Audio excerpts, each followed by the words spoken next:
1967년도에 이스라엘과 아랍 연합군과의 전쟁이 있었습니다. 이걸 갖다가 6.1 전쟁이다 이렇게 얘기를 하는데, 작은 이스라엘이 연합군을 물리치고 대승한 전쟁으로 역사에 기록되고 있습니다. 근데 이 전쟁이 왜 일어났느냐? 한마디로 얘기하면 물 때문에 일어난 전쟁입니다. 거기는 헐문산이라고 하나가 있는데, 헐문산에서 눈이 좀 고였다가 이게 녹아서 내려서 요단강을 건너서 갈릴리 호수에 오는 물이 전부입니다. 그리고 가끔 하늘에서 비가 오는데 강수량이 그렇게 많지 않아요. 이스라엘 나라가 우리나라 강원도처럼 생겼는데 강원도만 합니다. 강원도만 한데 거의 3분의 2는 광야고 3분의 1 정도가 농토입니다. 근데 하늘에서 내리는 비 때문에 농사를 짓고 살긴 살지만 비가 많이 오지 않기 때문에 비, 즉 다른 말로 얘기하면 물이라고 하는 것은 그들의 생명과 같은 것입니다. 그래서 이 물전쟁은 생명전쟁이다. 한마디로 얘기하면 죽느냐 사느냐의 전쟁이지 그냥 전쟁이 아니란 얘기죠. 그런 전쟁에서 이스라엘이 이겼다. 왜? 생명전쟁이기 때문에 생명 걸고 싸워서 이겼다는 얘기입니다. 오늘 본문에 바로 그런 그 비에 대한 얘기가 나옵니다. 북이스라엘이 우상숭배하다 망합니다. 남유다도 지금 이제 망하기 직전까지 갔는데, 하나님을 멀리 떠났는데 하나님을 찾는 방법을 그들에게 호세아 선지자가 지금 이야기를 하는 거죠. 그 비결은 뭐냐? 비를 경험하는 것이다. 그렇게 말합니다.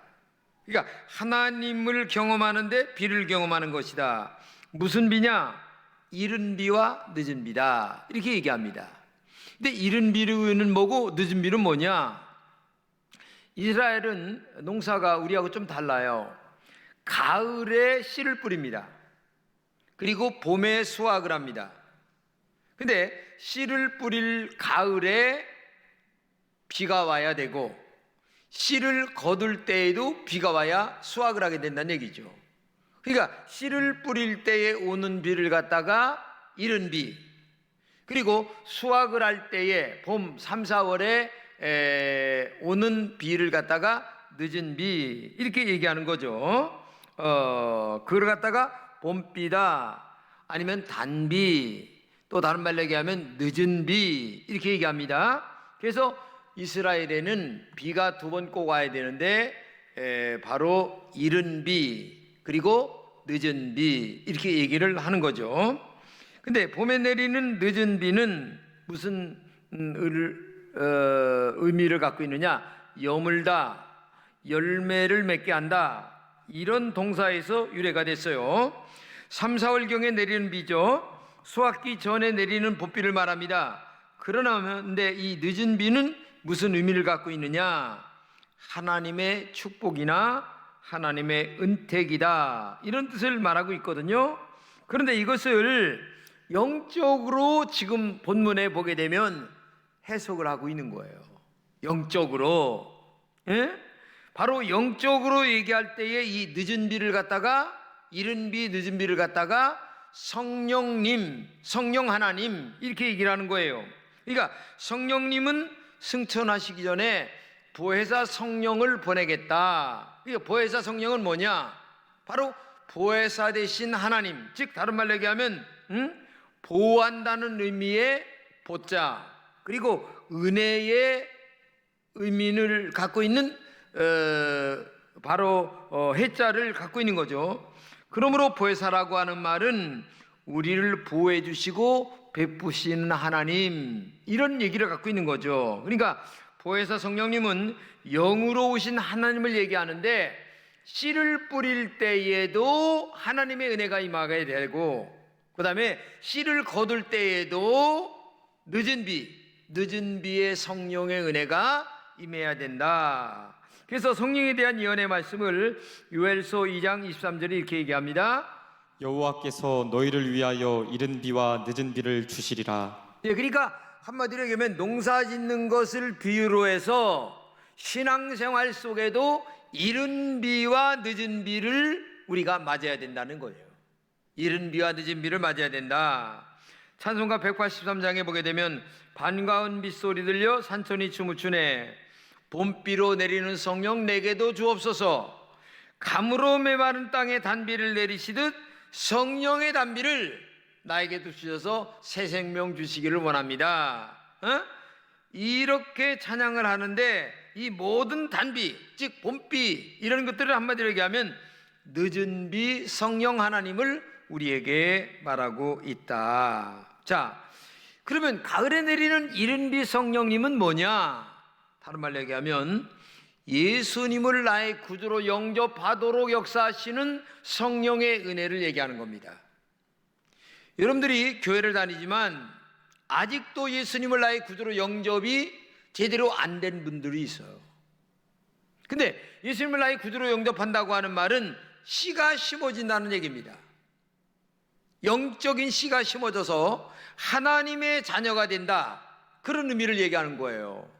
그래서 내가 지금 죽어도 하나님의 자녀가 되었기 때문에 나는 천당 간다, 내 영이 하나님 앞에 간다 라고 하는 확신 속에서 살아가는 신앙이 이른 비의 성령을 받은, 즉 예수님을 나의 구주로 영접하도록 허락하신 하나님의 은혜 가운데 살아가는 구원을 받은 성령의 사람을 우리에게 말씀하고 있는 것입니다.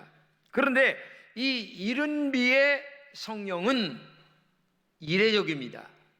한 번 임하여 성령님이 예수님을 나의 구주로 고백하게 하시고 믿어지게 하시고 역사하시는 은혜가 우리에게 임하여 예수님을 나의 구주로 영접하고 하나님의 거룩한 자녀가 되는 거예요. 그런데 중요한 것은 이렇게 자녀가 된 것으로만 되냐 이거예요. 내가 태어난 것으로만 살아갈 수 있느냐 그 말이에요. 태어났으면 이제 자라야 되는 거 아니겠습니까?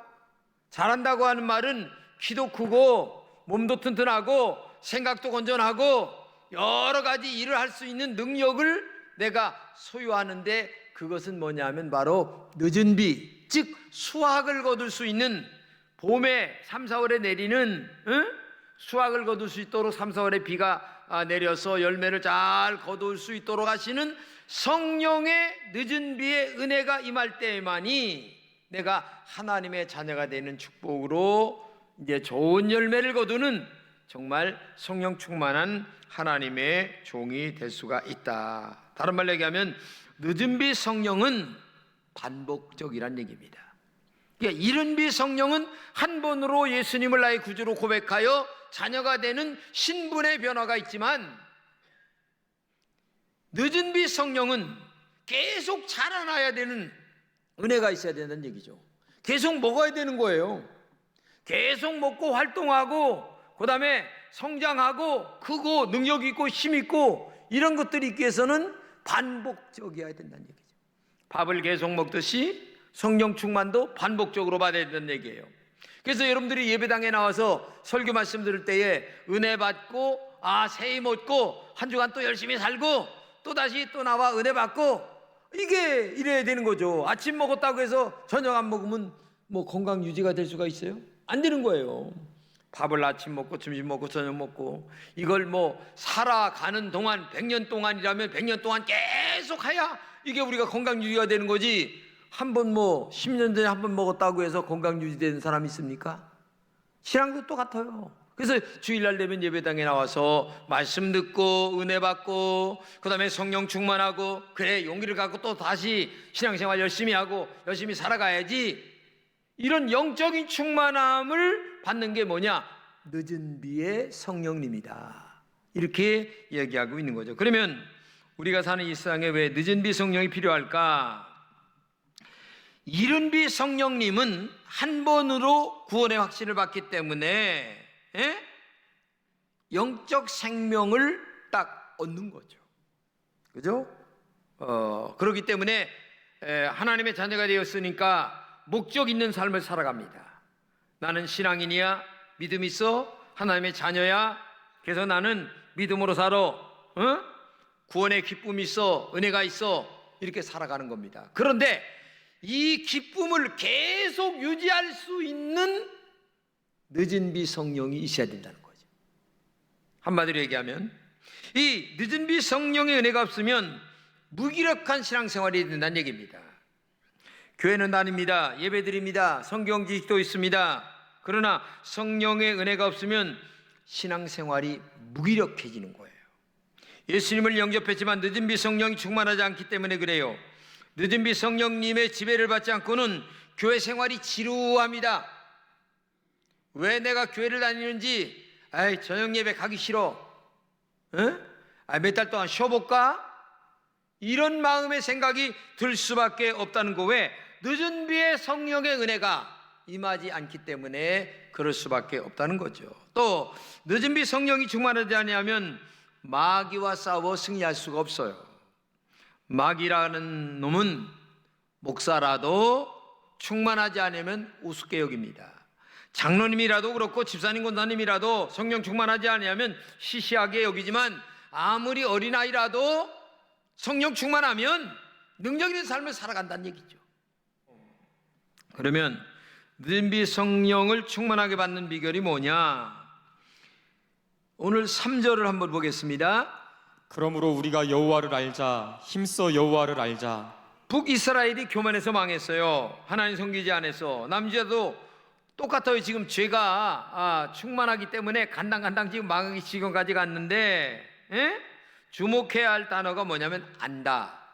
누구를 아냐? 하나님을 알아야 된다. 어떻게 알아야? 힘써 알아야 된다. 이 안다는 단어에는 두 가지가 있습니다. 헬라적 사상에는 지식적으로만 안다, 이런 뜻이 있어요. 근데 히브리인들의 사상은 지식적으로 안다는 걸 넘어 경험으로 안다, 이런 개념이 있어요. 그래서 여기서 안다는 개념은 머리로만 아는 게 아니라 삶으로 알아야 된다. 제가 제 얘기를 조금 아까 얘기했잖아요. 제가 그 얘기를 딱 경험하고 나니까 무서운 게 없는 거예요. 겁나는 게 없는 거예요. 그러니까 선왕당에 있는 나무도 내가 다 베다 떼도 뭐 겁날 게 없어요. 뭐 동네 입구에 있는 떡시루 다 엎어놓은 거 다 깨고 다녀도 아무 상관없어요. 근데 사람들은 그거 무서워도 못해요. 귀신이 온 붙어가지고 뭐 꼼짝도 못하죠. 지금 여러분들 아마 믿음 있는지 내가 한번 가서 해보라고. 우리 교회 무당쟁이 둘이 지금 신앙생활 하다 한 분 돌아가셨죠. 근데 그분요 2층에 가보니까 무당 그냥 아주 그냥 엄청나요. 근데 교회 나와 예수 믿으셨는데 90이 넘어서 돌아가셨어요. 근데 그 따님은 지금도 우리 교회 집사님이신데 제가요 그거 다 갖다 불살라가지고서 그냥 싹 깨끗이 청소해요. 다른 사람들은 그걸 무서워서 못해요. 만지질 못해 감히. 근데 우리는 그런 거 전혀 없더라고요. 왜? 벌써 영적으로 경험을 체험하니까. 이게 하나님을 영적으로 체험한 사람하고 하나님을 영적으로 체험하지 않은 사람하고는 전혀 달라요. 지식으로만 알고. 이거 여러분 굉장히 중요한 겁니다. 그렇기 때문에 정말 이 안다는 것은 체험으로 안다, 경험으로 안다. 아기를 키우는 엄마가 아기가 울면 야 기저귀 갈아달라고 하는 소린지 배고파서 우는 소린지 아니면 뭐 졸려서 우는 소린지 다 알아요. 왜? 경험에 살기 때문에. 제가 어떤 소리를 내면 이건 기저귀 갈아달라고 하는 소리다, 저건 젖달라는 소리다, 대박 다 한단 말이죠. 왜? 경험으로. 한 명 두 명을 키웠습니까? 다 안다는 얘기예요. 우리가 사는 세대는 세 가지 시대입니다. 첫째는 귀로 듣는 시대였습니다. 과거에는 라디오를 귀로만 들었어요. 지금은 이제 눈으로 보는 시대입니다. 그렇죠? 영상을 봅니다. 근데 한 단계 더 나가서 지금은 경험하는 시대입니다. 그래서 아이들 키울 적에 여행을 가는데 여행을 그냥 여행 가는 사람도 있지만은 여행을 목적보다는 경험을 목적으로. 그래서 어렸을 때에 세계가 얼마나 넓은가, 세계에 얼마나 유명한 대학들이 많은가를 미리미리 경험시켜 놓으면 이 아이들의 생각이 익어가고 생각이 커지는 거예요. 꿈과 비전을 그래서 갖게 되는 거예요. 우리 어려서는 보릿고개가 있었으니까 비행기가 있었습니까? 뭐 어디 뭘 탈 데가 있었어요? 한 번 생각도 못했어요. 근데 지금은 벌써 생활도 낮았고, 그 다음에 벌써 눈으로 본 게 있고, 그 다음에 이제는 몸으로 경험하자. 그래서 비행기를 타고 쫙 날아가서 전 세계를 돌아다니면서 세계가 얼마나 넓은가. 가보면요, 우리 한국 사람들이 안 사는 데가 없어요. 전 세계에 안 사는 데가 없어요. 대단합니다. 대단해요. 응? 몽블랑에 제가 옛날에 20년 전에 갔어요. 세상에 거기에 라면이 있는데, 한국 라면이 있는데, 야, 20년 전에 거기 몽블랑 그 꼭대기에 올라가서 라면 끓여 먹는데 기가 막히더라고. 삼양라면, 삼양라면 있는데 기가 막히더라고요. 지금은요, 전 세계에 한국 사람이 안 간 데가 없어요. 이렇게 넓어요, 경험이. 그러므로 늦은 비 성령님의 단비를 받기 위해서 하나님을 경험하는 게 중요합니다. 힘써 성령님을 체험하는 게 중요합니다. 3년 동안 예수님 따라다닌 제자들도요, 성령 체험하지 않고 눈으로만 봤던 그런 제자들은 다 예수님 십자가 돌아가셨을 때 다 뿔뿔이 다 흩어졌어요. 그러나 성령 체험하고 나서는 죽어도 좋다, 나는 생명보다 소중한 것이 하늘나라다, 영적인 일이다, 이것을 알고 그들은 거꾸로 매달려 십자가에 죽으면서까지 복음을 증거하는 하나님의 사람들이 있다는 것을 알아야 돼요. 그렇기 때문에 모순절 다락방에서 성령 체험이 이와 같은 능력을 경험하게 됐다고 하는 사실을 우리는 알아야 됩니다. 그들은 오순절 마가 요한 다락방에서 기도할 때에 뭐 병 고쳐달라, 아니면 또 뭐 돈 달라, 아니면 좋은 직장 달라, 이렇게 기도하지 않았어요. 오직 성령 체험하게 해주세요. 성령님이 충만하게 임하기를 원합니다. 성령의 불로 임하기를 원합니다.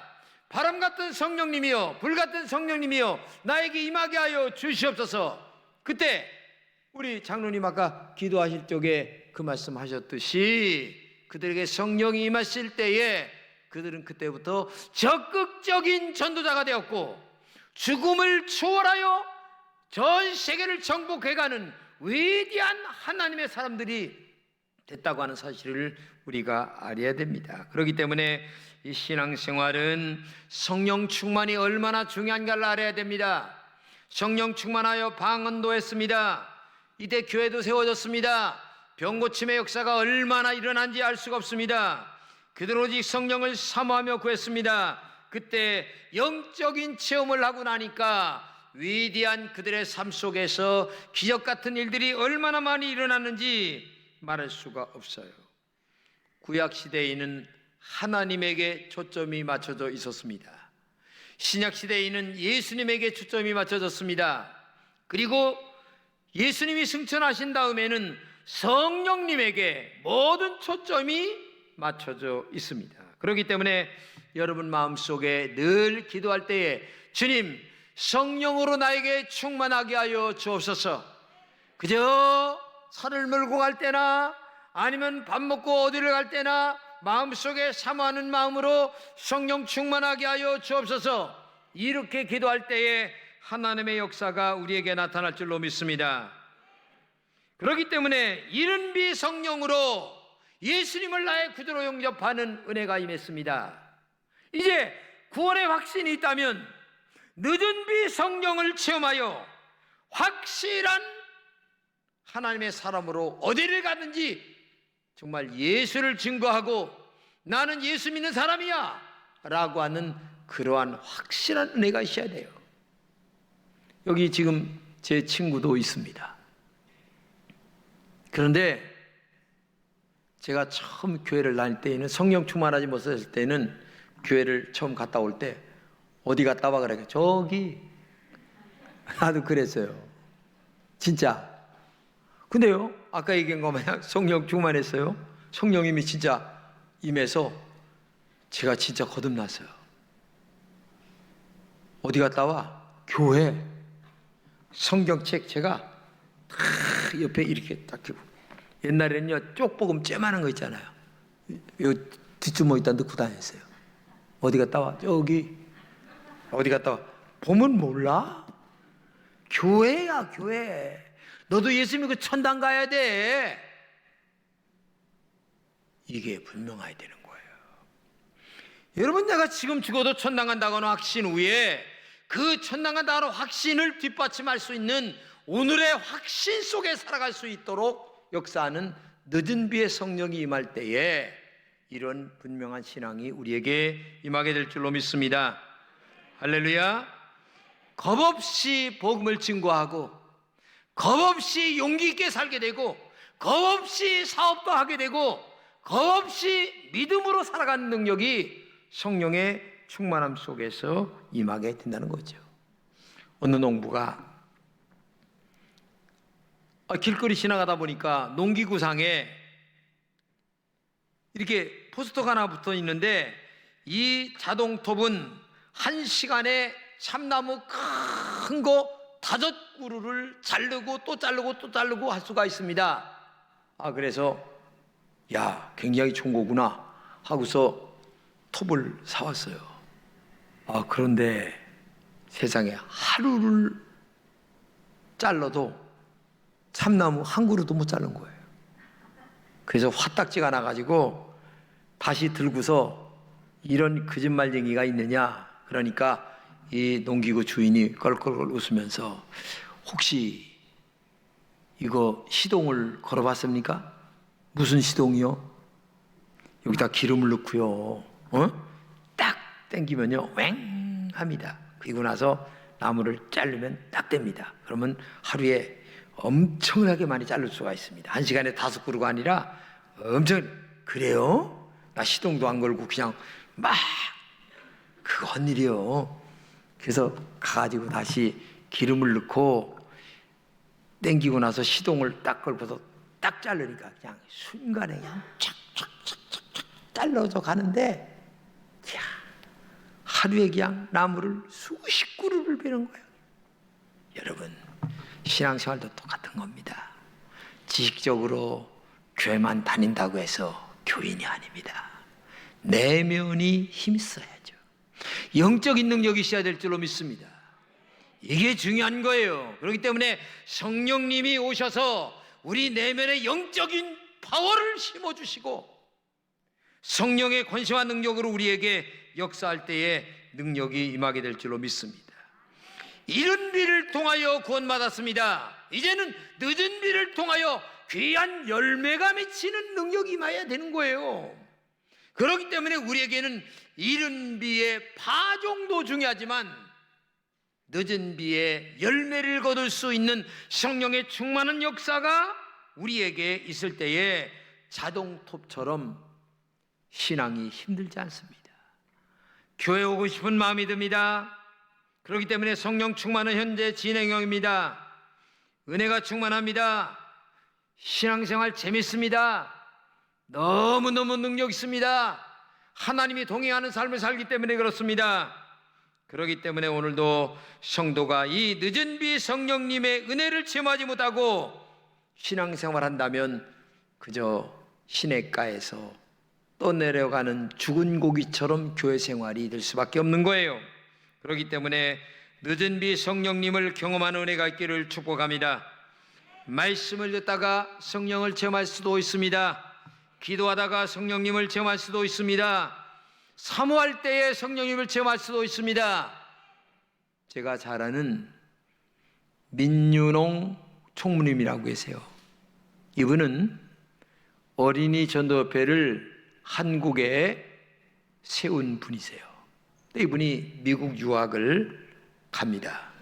근데 미국 유학을 가다가 비행기 안에서 얼마나 기도를 하는지 몰라요. 근데 놀랍게도 비행기 안에서 성령을 체험합니다.